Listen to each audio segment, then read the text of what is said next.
5 lições. Uma Masterclass. De Neville Goddard. 1948. Lição 1. A consciência é a única realidade. Este será um curso muito prático. Portanto, espero que todos nesta aula tenham uma visão muito clara do que desejam, pois estou convencido de que vocês poderão realizar seus desejos pela técnica que receberão aqui esta semana nestas 5 lições. Para que você possa receber todos os benefícios destas instruções, deixe-me afirmar agora que a Bíblia não faz referência alguma a qualquer pessoa que já existiu ou a qualquer evento que já ocorreu na Terra. Os antigos contadores de histórias não escreviam história, mas uma lição ilustrada alegórica de certos princípios básicos que vestiam com a roupagem da história, e adaptaram essas histórias à capacidade limitada de um povo muito acrítico e crédulo. Ao longo dos séculos, tomamos erroneamente personificações por pessoas, alegoria por história, o veículo que transmitia a instrução por instrução, e o primeiro sentido grosseiro pelo sentido último pretendido. A diferença entre a forma da Bíblia e a sua substância é tão grande quanto a diferença entre um grão de milho e o germe vital dentro desse grão. Assim como os nossos órgãos de assimilação discriminam entre os alimentos que podem ser incorporados ao nosso sistema e os alimentos que devem ser descartados, também as nossas faculdades intuitivas despertas descobrem, por baixo da alegoria e da parábola, o germe vital psicológico da Bíblia, e, alimentando-nos disso, nós também descartamos a forma que transmitia a mensagem. O argumento contra a historicidade da Bíblia é demasiado extenso, consequentemente, não é adequado para inclusão nesta interpretação psicológica prática de suas histórias. Portanto, não perderei tempo tentando convencê-lo de que a Bíblia não é um fato histórico. Esta noite pegarei 4 histórias e mostrarei o que os antigos contadores de histórias pretendiam que você e eu víssemos nessas histórias. Os antigos professores atribuíam verdades psicológicas a alegorias fálicas e solares. Eles não sabiam tanto sobre a estrutura física do homem como os cientistas modernos, nem sabiam tanto sobre os céus como os nossos astrônomos modernos. Mas o pouco que sabiam usaram com sabedoria e construíram estruturas fálicas e solares às quais vincularam as grandes verdades psicológicas que haviam descoberto. No Antigo Testamento você encontrará muito do culto fálico. Como não é útil, não vou enfatizá-lo. Mostrarei apenas como interpretá-lo. Antes de chegarmos ao primeiro dos dramas psicológicos que você e eu podemos usar em sentido prático, deixe-me expor os 2 nomes mais destacados da Bíblia, e aquele que você e eu traduzimos como Deus ou Jeová, e aquele que chamamos de Filho. Que temos como Jesus. Os antigos escreviam esses nomes usando pequenos símbolos. A língua antiga, chamada língua hebraica, não era uma língua que você explodia com a respiração. Foi uma linguagem mística nunca proferida pelo homem. Aqueles que o compreenderam, compreenderam-no como os matemáticos compreendem os símbolos da matemática superior. Não é algo que as pessoas costumavam transmitir pensamentos como agora uso a língua inglesa. Eles disseram que o nome de Deus estava escrito J-O-D Reval-Re. Vou pegar esses símbolos, e em nossa linguagem normal e realista, explicá-los desta maneira. A primeira letra, J-O-D no nome Deus é uma mão ou uma semente, não apenas uma mão, mas a mão do diretor. Se existe um órgão do homem que o discrimina e o diferencia de todo o mundo da criação, é a sua mão. O que chamamos de mão no macaco antropóide não é uma mão. É usado apenas para levar o alimento à boca ou para balançar de galho em galho. A mão do homem molda, ela molda. Você realmente não pode se expressar sem a mão. Esta é a mão do construtor, a mão do diretor, ele dirige, molda e constrói em seu mundo. Os antigos contadores de histórias chamavam a primeira letra de J-O-D, a mão, ou a semente absoluta da qual surgirá toda a criação. A segunda letra, Re, deram o símbolo de uma janela. Uma janela é um olho, e a janela está para a casa assim como o olho está para o corpo. A terceira letra, Val, eles chamavam de prego. Um prego é usado com o propósito de unir as coisas. A conjunção oeo na língua hebraica é simplesmente a terceira letra, ou Val. Se eu quiser dizer homem e mulher, coloco o Val no meio, ele os une. A quarta e última letra, Re, é outra janela ou olho. Nesta nossa linguagem moderna e realista, você pode esquecer os olhos, as janelas e as mãos e olhar para as coisas dessa maneira. Você está sentado aqui agora. Esta primeira letra, J-O-D, é o seu eu sou, a sua consciência. Você está consciente de estar consciente e essa é a primeira letra. Dessa consciência surgem todos os estados de consciência. A segunda letra, Re, chamada olho, é a sua imaginação, a sua capacidade de perceber. Você imagina ou percebe algo que parece ser diferente do eu. Como se você estivesse perdido em devaneios e contemplasse os estados mentais de maneira imparcial, tornando o pensador e seus pensamentos entidades separadas. A terceira letra, Val, é a sua capacidade de sentir que você é aquilo que deseja ser. À medida que você sente que é isso, você se torna consciente de ser isso. Caminhar como se você fosse o que deseja ser é tirar o seu desejo do mundo imaginário e colocar nele o Val. Você completou o drama da criação. Estou ciente de algo. Então me torno consciente de que realmente sou aquilo de que estava consciente. A quarta e última letra do nome de Deus é outro ele, outro olho, significando um mundo objetivo visível que constantemente dá testemunho daquilo que tenho consciência de ser. Você não faz nada em relação ao mundo objetivo, ele sempre se molda em harmonia com aquilo que você tem consciência de ser. Disseram-lhe que este é o nome pelo qual todas as coisas são feitas, e sem ele nada do que foi feito se faz. O nome é simplesmente o que vocês têm agora, enquanto estão sentados aqui. Você está consciente de ser, não está? Certamente você é. Você também está consciente de algo que é diferente de você, no quarto, a mobília, as pessoas. Você pode se tornar seletivo agora.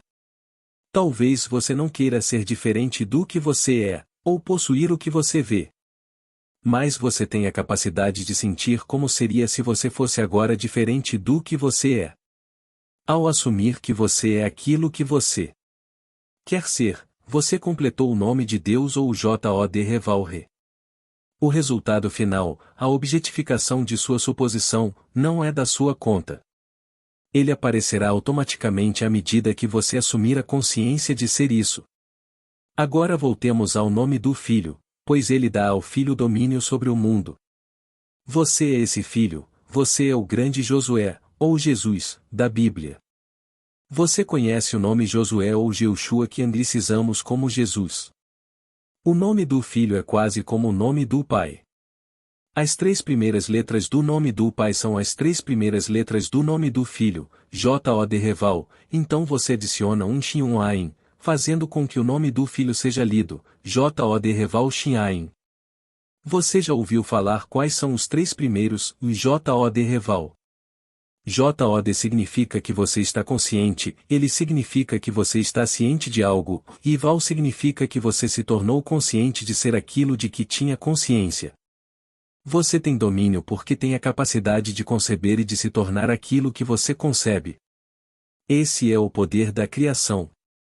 Mas por que é colocado um Shi no nome do Filho? Pela infinita misericórdia de nosso Pai. Veja bem, o Pai e o Filho são um. Mas quando o Pai se torna consciente de ser homem, ele coloca na condição chamada homem aquilo que ele não deu a si mesmo. Ele coloca um Shin para esse fim, uma Shin é simbolizada como um dente. Dente é aquilo que consome, aquilo que devora. Devo ter dentro de mim o poder de consumir aquilo que agora não gosto. Eu, na minha ignorância, fiz nascer certas coisas que agora não gosto e que gostaria de deixar para trás. Se não houvesse dentro de mim as chamas que o consumiriam, estaria condenado para sempre a viver num mundo de todos os meus erros. Mas existe um Shin, ou chama, dentro do nome do Filho, que permite que esse Filho se desapegue dos estados que ele anteriormente expressou no mundo. O homem é incapaz de ver algo além do conteúdo de sua própria consciência. Se agora eu me desapegar em consciência desta sala, desviando minha atenção dela, então não estarei mais consciente dela. Há algo em mim que o devora dentro de mim. Ele só pode viver no meu mundo objetivo se eu o mantiver vivo na minha consciência. É Ashim, ou Dente, em nome do Filho que lhe confere o domínio absoluto.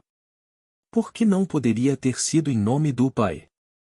Por esta simples razão, nada pode deixar de estar no Pai. Mesmo as coisas desagradáveis não podem deixar de existir. Se eu lhe der expressão, para todo o sempre ele permanecerá trancado dentro do eu dimensionalmente maior que é o Pai. Mas eu não gostaria de manter vivos no meu mundo todos os meus erros. Então eu, na minha infinita misericórdia, dei a mim mesmo, quando me tornei homem, o poder de me desapegar dessas coisas que eu, na minha ignorância, fiz nascer no meu mundo. Estes são os dois nomes que lhe conferem domínio. Você terá domínio se, ao caminhar pela terra, souber que sua consciência é Deus, a única realidade. Você se torna consciente de algo que gostaria de expressar ou possuir. Você tem a capacidade de sentir que você é e possuir aquilo que apenas um momento antes era imaginário.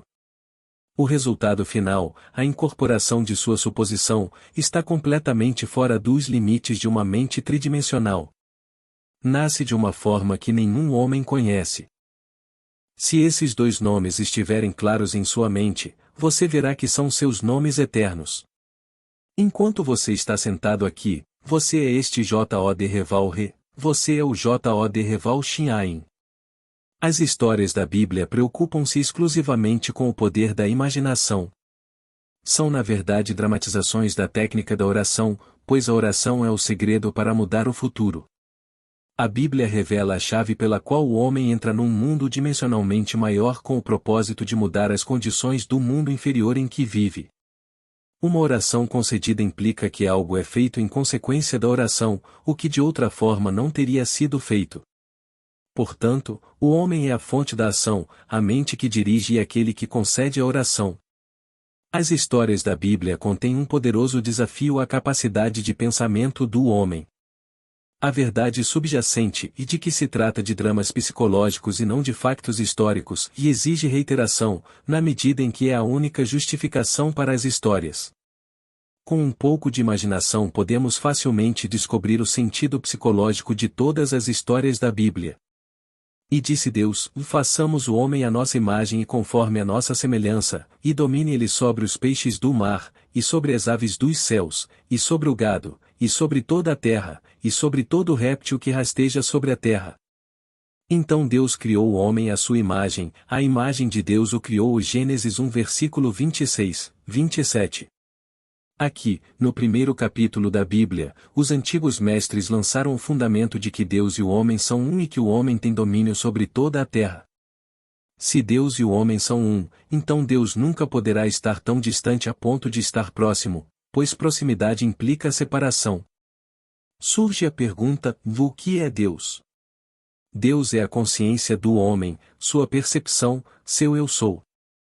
O drama da vida é psicológico, no qual fazemos com que as circunstâncias passem pelas nossas atitudes e não pelos nossos atos. A pedra angular na qual todas as coisas se baseiam é o conceito que o homem tem de si mesmo. Ele age como age e tem as experiências que tem, porque seu conceito de si mesmo é o que é, e por nenhuma outra razão. Se ele tivesse um conceito diferente de si mesmo, agiria de maneira diferente e teria experiências diferentes.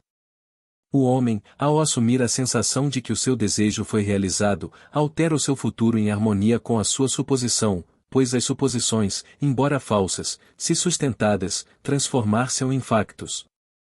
A mente indisciplinada acha difícil assumir um estado que é negado pelos sentidos. Mas os antigos professores descobriram que o sono, ou um estado semelhante ao sono, ajudava o homem a fazer a sua suposição. Portanto, eles dramatizaram o primeiro ato criativo do homem como aquele em que o homem estava num sono profundo. Isto não apenas estabelece o padrão para todos os futuros atos criativos, mas também nos mostra que o homem tem apenas uma substância que é verdadeiramente sua para usar na criação do seu mundo, dele mesmo. E o Senhor Deus, o homem, fez cair um sono profundo sobre Adão e ele dormiu, e tomou uma de suas costelas, e fechou a carne em seu lugar, e a costela que o Senhor Deus tirou do homem fez dele uma mulher. Gênesis 2 versículo 21, 22.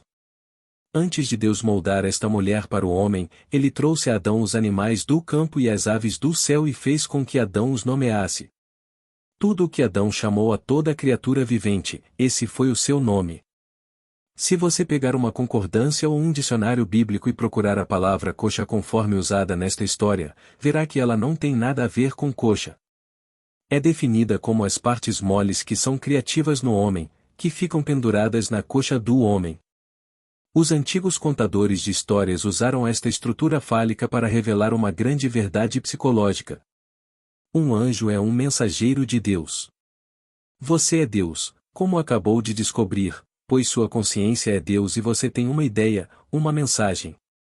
Você está lutando com uma ideia, pois não sabe que já é aquilo que contempla, nem acredita que poderia se tornar isso. Você gostaria, mas não acredita que conseguiria. Quem luta com o anjo? Jacó. E a palavra Jacó, por definição, significa o suplantador. Você gostaria de se transformar e se tornar aquilo que a razão e os seus sentidos negam. Enquanto você luta contra o seu ideal, tentando sentir que você é ele, é isso que acontece. Quando você realmente sente que é isso, algo sai de você. Você pode usar as palavras: quem me tocou, pois percebo que a virtude saiu de mim. Você se torna por um momento, após uma meditação bem-sucedida, incapaz de continuar no ato, como se fosse um ato criativo físico. Você fica tão impotente depois de ter orado com sucesso quanto depois do ato criativo físico. Quando a satisfação é sua, você não tem mais fome dela. Se a fome persistir, você não explodiu a ideia dentro de você, você não conseguiu realmente se tornar consciente de ser aquilo que queria ser. Ainda havia aquela sede quando você saiu das profundezas. Se posso sentir que sou aquilo que há poucos segundos atrás eu sabia que não era, mas desejava ser, então não tenho mais fome de ser isso. Não estou mais com sede porque me sinto satisfeito nesse estado. Então algo encolhe dentro de mim, não fisicamente, mas no meu sentimento, na minha consciência, pois essa é a criatividade do homem. Ele encolhe tanto o desejo que perde o desejo de continuar nesta meditação. Ele não para fisicamente, simplesmente não tem desejo de continuar o ato meditativo. Quando você orar, acredite que você recebeu e receberá. Quando o ato criativo físico é completado, o tendão que está na cavidade da coxa do homem se contrai e o homem se sente impotente ou fica paralisado. Da mesma forma, quando um homem ora com sucesso, ele acredita que já é aquilo que desejava ser, portanto não pode continuar desejando ser aquilo que já tem consciência de ser. No momento da satisfação, física e psicológica, surge algo que com o tempo dá testemunho do poder criativo do homem. Nosso próximo. A história está no capítulo 38 do livro de Gênesis. Aqui está um rei cujo nome é Juda, cujas 3 primeiras letras do nome também começam com Jod-Reval. Tamar é sua nora. A palavra Tamar significa palmeira ou a mais bela, a mais graciosa. Ela é graciosa e bonita de se ver e é chamada de palmeira. Uma palmeira alta e imponente floresce até no deserto, e onde quer que esteja, há um oásis. Quando você vir a palmeira no deserto, lá será encontrado o que você mais procura naquela terra árida. Não há nada mais desejável para um homem que atravessa um deserto do que a visão de uma palmeira. No nosso caso, para ser prático, nosso objetivo é a palmeira. Esse é o imponente e belo que procuramos. Tudo o que você e eu desejamos, o que realmente desejamos, está personificado na história como Tamar, a bela. Dizem-nos que ela se veste com véus de prostituta e se senta em lugar público. Seu sogro, o rei Judá, passa por aqui, e ele está tão apaixonado por aquela que está velada que lhe oferece um filho para ter intimidade com ela. Ela disse: "O que você vai me dar como garantia de que me dará um filho?" Olhando em volta, ele disse: "O que você quer que eu dê como penhor?" Ela respondeu: "Dê-me seu anel, dê-me suas pulseiras e dê-me seu cajado." Então ele tirou de sua mão o anel e o bracelete e os entregou a ela junto com seu cetro. E ele foi até ela e a conheceu, e ela lhe deu um filho. Essa é a história, agora para a interpretação. O homem tem um presente que é verdadeiramente seu para dar. Ele mesmo. Ele não tem outro dom, como lhe foi dito no primeiro ato criativo de Adão gerando a mulher a partir de si mesmo. Não havia outra substância no mundo além dele mesmo com a qual ele pudesse moldar o objeto de seu desejo. Da mesma maneira, Judá tinha apenas um presente que era verdadeiramente seu para dar, ele mesmo, como simbolizavam o anel, os braceletes e o cajado, pois estes eram os símbolos de sua realeza. O homem oferece aquilo que não é ele mesmo, mas a vida exige que ele dê aquilo que o simboliza. Dê-me seu anel, dê-me sua pulseira, dê-me seu cetro. Estes fazem o rei. Quando ele os dá, ele dá de si mesmo. Você é o grande rei Judá. Antes que você possa conhecer sua Tamar e fazê-la ter sua imagem no mundo, você deve ir até ela e doar-se. Suponha que eu queira segurança. Não consigo consegui-lo conhecendo pessoas que o têm. Não consigo consegui-lo puxando os cordelinhos. Devo me tornar consciente de estar seguro. Digamos que eu queira ser saudável. Os comprimidos não resolvem isso. A dieta ou o clima não resolverão isso. Devo tornar-me consciente de ser saudável assumindo a sensação de ser saudável. Talvez eu queira ser elevado neste mundo. Apenas olhar para reis, presidentes e pessoas nobres e viver no seu reflexo não me tornará digno. Devo tornar-me consciente de ser nobre e digno e andar como se fosse aquilo que agora quero ser. Quando caminho naquela luz, entrego-me à imagem que assombrava a minha mente, e com o tempo ela me dá um filho, o que significa que objetifico um mundo em harmonia com aquilo que tenho consciência de ser. Você é o rei Judá e também Tamar. Quando você se torna consciente de ser aquilo que deseja ser, você é Tamar. Então você cristaliza seu desejo no mundo ao seu redor. Não importa quais histórias você leia na Bíblia, não importa quantos personagens esses antigos contadores de histórias introduziram no drama, há uma coisa que você e eu devemos sempre ter em mente. Todos eles acontecem na mente do homem individual. Todos os personagens vivem na mente de cada homem. Ao ler a história, faça com que ela se ajuste ao seu padrão. Saiba que sua consciência é a única realidade. Então saiba o que você quer ser. Então assuma o sentimento de ser aquilo que você deseja ser e permaneça fiel ao seu pressuposto, vivendo e agindo de acordo com sua convicção. Sempre faça com que ele se encaixe nesse padrão. Nossa terceira interpretação é a história de Isaque e seus dois filhos, Esaú e Jacó. A imagem é desenhada de um homem cego sendo enganado por seu segundo filho para lhe dar a bênção que pertencia a seu primeiro filho. A história enfatiza o ponto de que o engano foi realizado através do sentido do tato. E Isaque disse a Jacó: aproxima-te, rogo-te, para que eu te apalpe, meu filho, seja tu meu próprio filho Esaú ou não. E Jacó chegou-se a Isaque, seu pai, e ele o sentiu. E aconteceu que, assim que Isaque terminou de abençoar Jacó, e Jacó ainda mal havia saído da presença de Isaque, seu pai, Esaú, seu irmão, voltou de sua caça. Gênesis 27 versículo 21, 30. Esta história pode ser muito útil se você a reconstituir agora.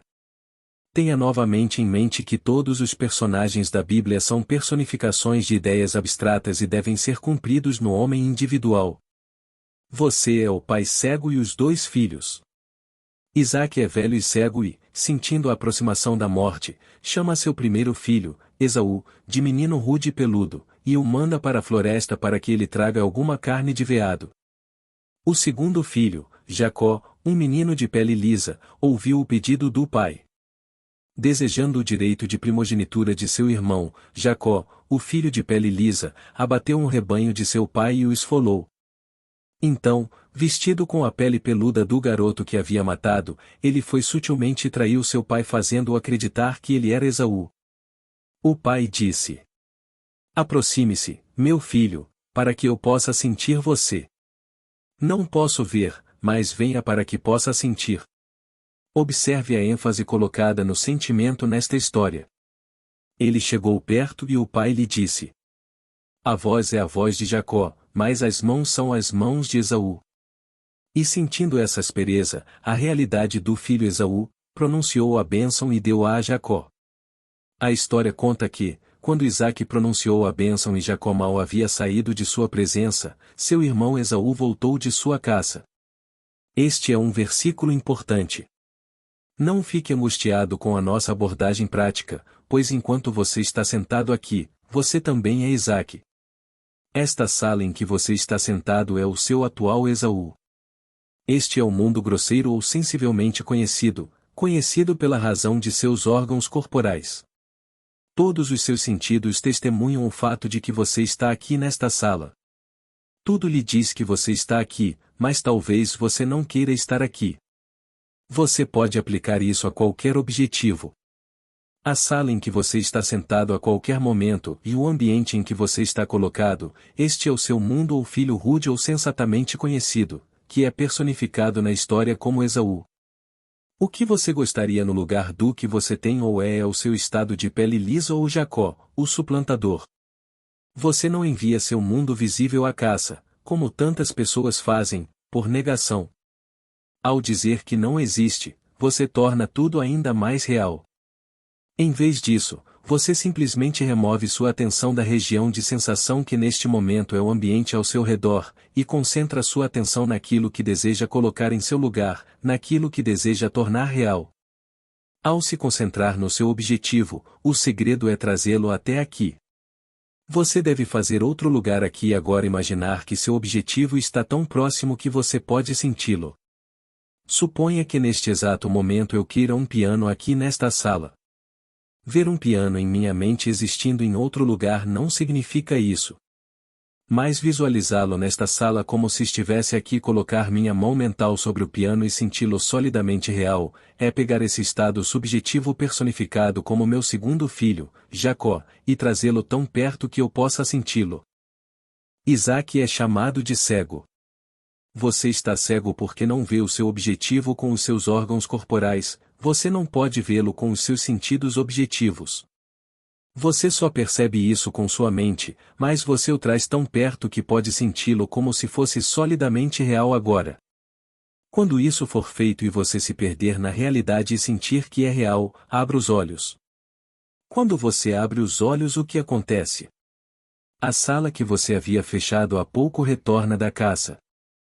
Assim que você deu a bênção e sentiu o estado imaginário como real e o mundo objetivo, que aparentemente era irreal, retorna. Ele não fala com você com as palavras registradas de Esaú, mas a própria sala ao seu redor lhe diz, por sua presença, que você se enganou. Diz-lhe que quando você se perdeu na contemplação, sentindo que agora era o que queria ser, sentindo que agora possui o que deseja possuir, que estava simplesmente enganando a si mesmo. Olhe para esta sala. Nega que você esteja em outro lugar. Se você conhece a lei, você agora diz. Mesmo que seu irmão tenha agido com sutileza, me traído e tomado seu direito de primogenitura, eu dei a ele sua bênção e não posso me retratar. Em outras palavras, você permanece fiel a esta realidade subjetiva e não retira dela o poder do nascimento. Você deu a ele o direito de nascimento e isso se tornará objetivo neste seu mundo. Não há espaço neste seu espaço limitado para duas coisas ocuparem o mesmo espaço ao mesmo tempo.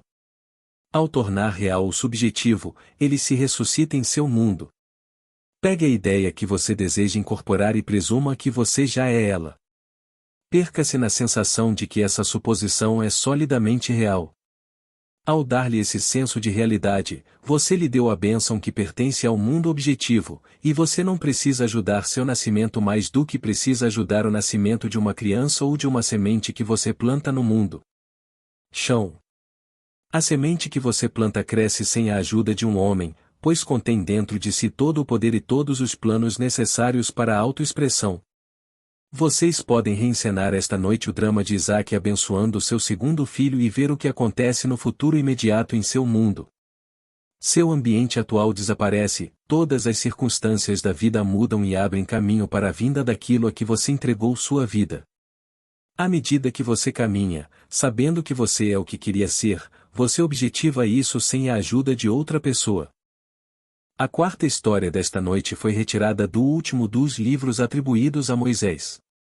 Se você precisar de provas de que Moisés não a escreveu, leia a história com atenção. Encontra-se no capítulo 34 do livro de Deuteronômio. Pergunte a qualquer sacerdote ou rabino: quem é o autor deste livro? E eles lhe dirão que Moisés o escreveu.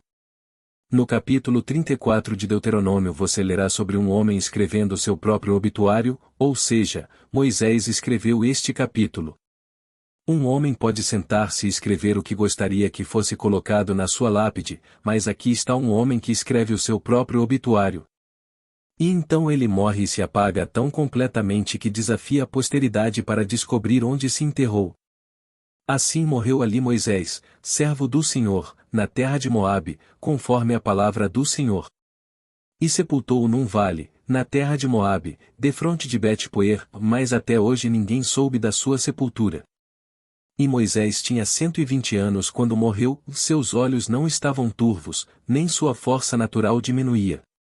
Deuteronômio 34 versículos 5, 6,7. Você deve esta noite, não amanhã, aprender a técnica de escrever seu próprio obituário e morrer tão completamente para o que você é que nenhum homem neste mundo possa lhe dizer onde você enterrou o velho. Se você está doente agora e ficou bom, e eu o conheço pelo fato de você estar doente, onde você pode apontar e me dizer que enterrou o doente? Se você está empobrecido e pede emprestado a todos os amigos que tem, e de repente você fica rico, onde enterrou o pobre homem? Você apaga tão completamente a pobreza da sua mente que não há nada neste mundo que você possa apontar e reivindicar, foi onde eu a deixei. Uma transformação completa da consciência apaga todas as evidências de que algo diferente disso já existiu no mundo. A mais bela técnica para a realização do objetivo do homem é apresentada no primeiro versículo do capítulo 34 de Deuteronômio. E Moisés subiu das planícies de Moabe ao monte de Nebo, ao cume de Pisga, que está defronte de Jericó. E o Senhor mostrou-lhe toda a terra de Gileade até Dan. Você lê esse versículo e diz: e daí? Mas pegue uma concordância e procure as palavras. A primeira palavra, Moisés, significa tirar, resgatar, levantar, buscar. Em outras palavras, Moisés é a personificação do poder do homem que pode extrair dele aquilo que ele procura, pois tudo vem de dentro, não de fora. Você extrai de dentro de si aquilo que agora deseja expressar como algo objetivo para si mesmo. Você é Moisés saindo das planícies de Moabe. A palavra Moabe é uma contração de duas palavras hebraicas, Men e Ab, que significam mãe-pai. Sua consciência é a mãe-pai. Não existe outra causa no mundo. Seu eu sou, sua consciência, é este Moabe ou mãe-pai. Você está sempre extraindo algo disso. A próxima palavra é Nebo. Na sua concordância, Nebo é definido como uma profecia. Uma profecia é algo subjetivo. Se eu disser fulano será, é uma imagem na mente, ainda não é um fato.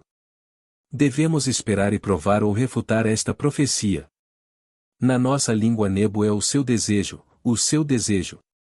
É chamada de montanha porque é algo que parece difícil de ascender e, portanto, aparentemente impossível de ser realizado. Uma montanha é algo maior do que você, ela se eleva sobre você. Nebo personifica aquilo que você deseja ser em contraste com aquilo que você é. A palavra Pisga, por definição, significa contemplar. Jericó é um odor perfumado. E Gileade significa as colinas das testemunhas. A última palavra é Dan, o profeta. Agora junte tudo num sentido prático e veja o que os antigos tentaram nos dizer. Enquanto estou aqui, tendo descoberto que minha consciência é Deus, e que posso, simplesmente sentindo que sou o que quero ser, transformar-me na semelhança daquilo que presumo que sou. Agora sei que sou tudo o que preciso para escalar esta montanha. Eu defino meu objetivo. Eu não chamo isso de Nebo, chamo isso de meu desejo. Tudo o que eu quiser, esse é o meu Nebo, essa é a minha grande montanha que vou escalar. Começo agora a contemplá-lo, pois subirei ao pico de Pisga. Devo contemplar meu objetivo de tal maneira que obtenha a reação que me satisfaça. Se eu não obtiver a reação que me agrada, então Jericó não será visto, pois Jericó é um odor perfumado. Quando sinto que sou o que quero ser, não consigo suprimir a alegria que acompanha esse sentimento. Devo sempre contemplar meu objetivo até obter a sensação de satisfação personificada em Jericó. Então não faço nada para torná-lo visível no meu mundo, pois as colinas de Gileade, ou seja, homens, mulheres, crianças, todo o vasto mundo ao meu redor, vem dar testemunho. Eles vêm testemunhar que sou o que assumi ser e sustento dentro de mim. Quando meu mundo estiver de acordo com minha suposição, a profecia será cumprida. Se agora eu sei o que quero ser, e assumo que sou isso, e ando como se fosse, eu me torno isso e me torno isso, morro tão completamente para o meu antigo conceito de eu que não consigo apontar para nenhum lugar neste mundo e dizer, vê lá que meu antigo eu está enterrado. Morri tão completamente que desafio a posteridade a descobrir onde enterrei meu antigo eu. Deve haver alguém nesta sala que se transformará tão completamente neste mundo que seu círculo imediato de amigos não o reconhecerá. Durante 10 anos fui dançarina, dançando em shows da Broadway, em vaudeville, em boates e na Europa. Houve um tempo na minha vida em que pensei que não poderia viver sem certos amigos no meu mundo. Eu arrumava uma mesa todas as noites depois do teatro e jantávamos todos bem.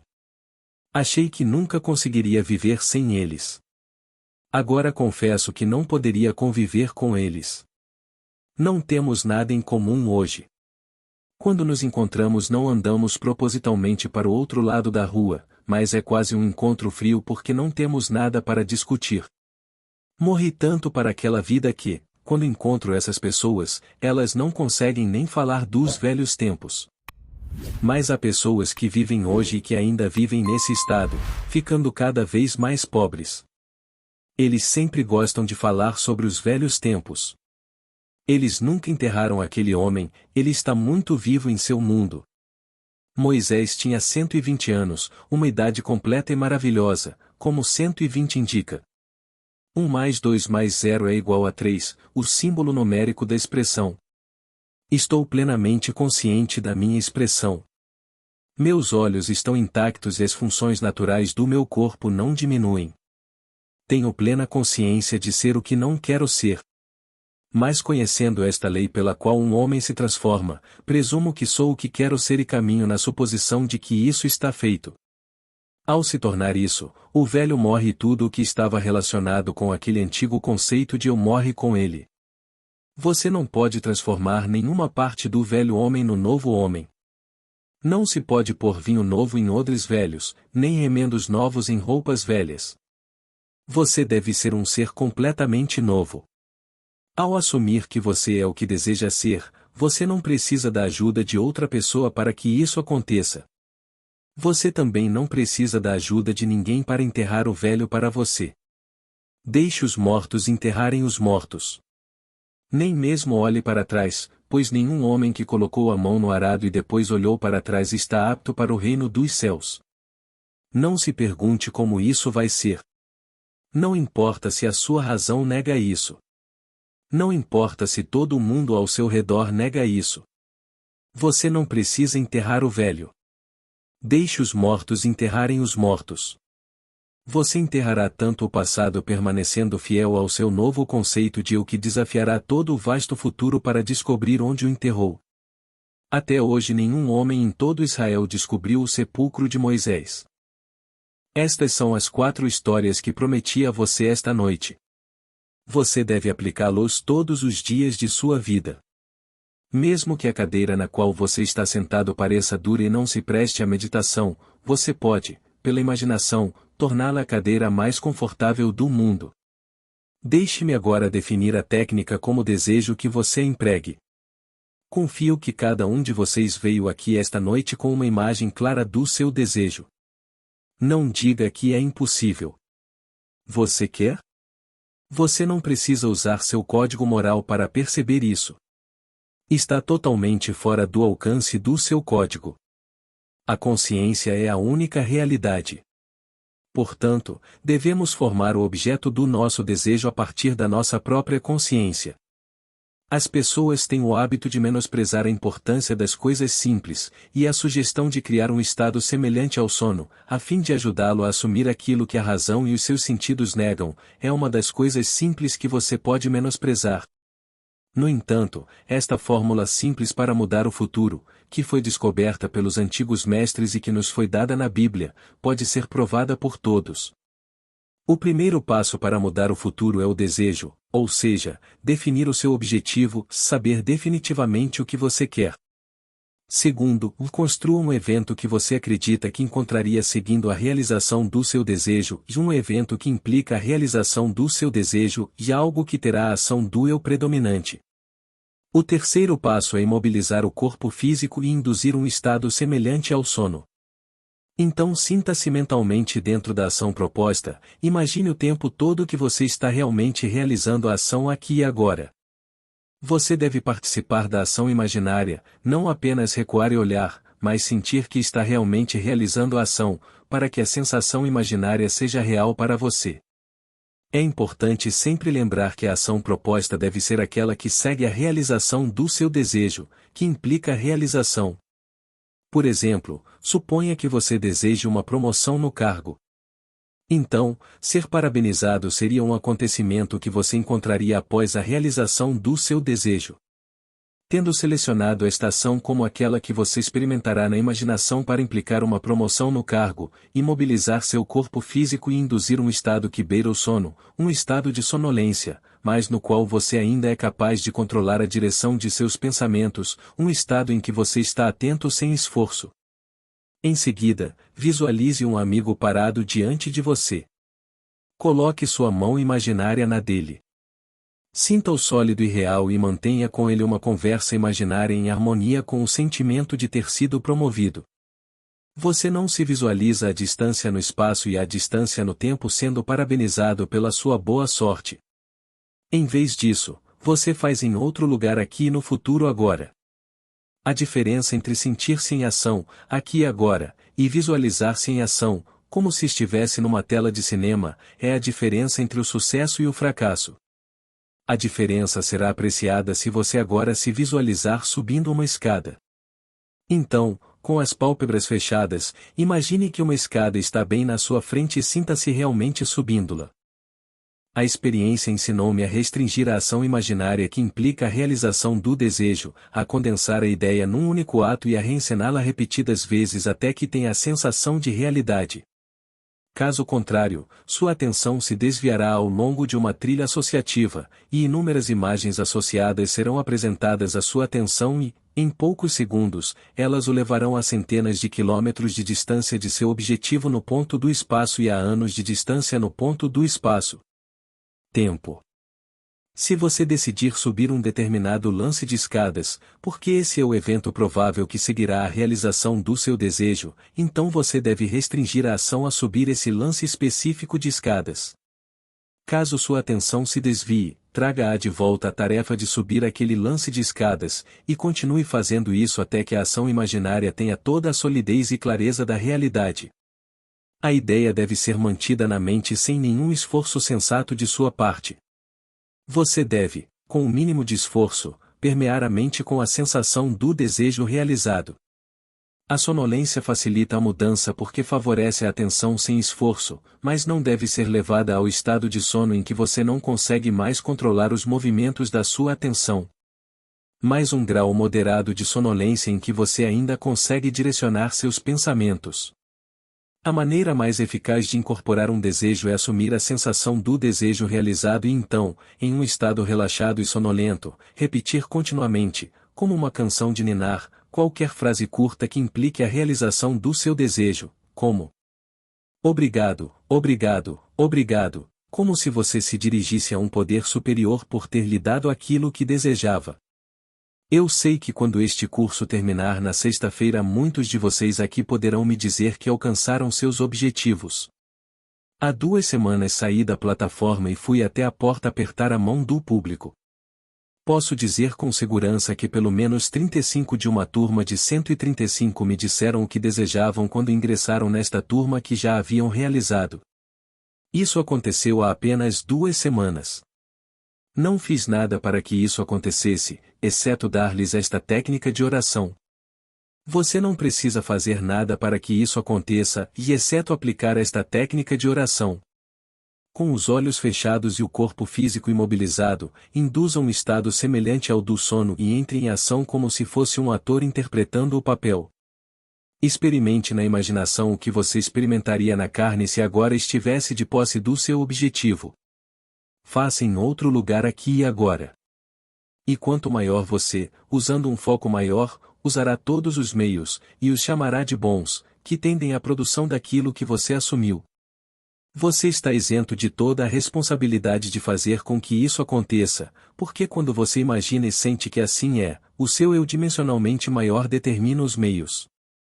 Não pense nem por um momento que alguém vai se machucar para que isso aconteça, ou que alguém vai ficar desapontado. Ainda não é da sua conta. Devo dirigir para casa. Muitos de nós, educados em diferentes estilos de vida, estamos tão preocupados com o outro. Você pergunta: se eu conseguir o que quero, isso não implicará prejuízo para outra pessoa? Existem maneiras que você não conhece, então não se preocupe. Feche os olhos agora porque ficaremos em um longo silêncio. Em breve você ficará tão perdido na contemplação, sentindo que é o que deseja ser, que ficará totalmente inconsciente do fato de estar nesta sala com outras pessoas. Você receberá um choque ao abrir os olhos e descobrir que estamos aqui. Deveria ser um choque quando você abre os olhos e descobre que não é realmente aquilo que, um momento antes, você sentiu que era, ou sentiu que possuía. Agora iremos ao fundo. Período de silêncio. Não preciso lembrá-lo de que agora você é aquilo que assumiu ser. Não discuta isso com ninguém, nem mesmo com você mesmo. Você não pode pensar no como, quando sabe que já é. Seu raciocínio tridimensional, que na verdade é um raciocínio muito limitado, não deveria ser incluído neste drama. Não sabe. O que você acabou de sentir ser verdade é verdade. Não deixe nenhum homem lhe dizer que você não deveria tê-lo. O que você sente que tem, você terá. E eu prometo a você o seguinte: depois de ter realizado seu objetivo, refletindo, você terá que admitir que essa sua mente consciente e racional nunca poderia ter planejado o caminho. Você é isso e tem aquilo de que se apropriou neste exato momento. Não discuta isso. Não procure incentivo em alguém porque a coisa pode não acontecer. Chegou. Cuide dos negócios do seu pai fazendo tudo normalmente e deixe essas coisas acontecerem no seu mundo.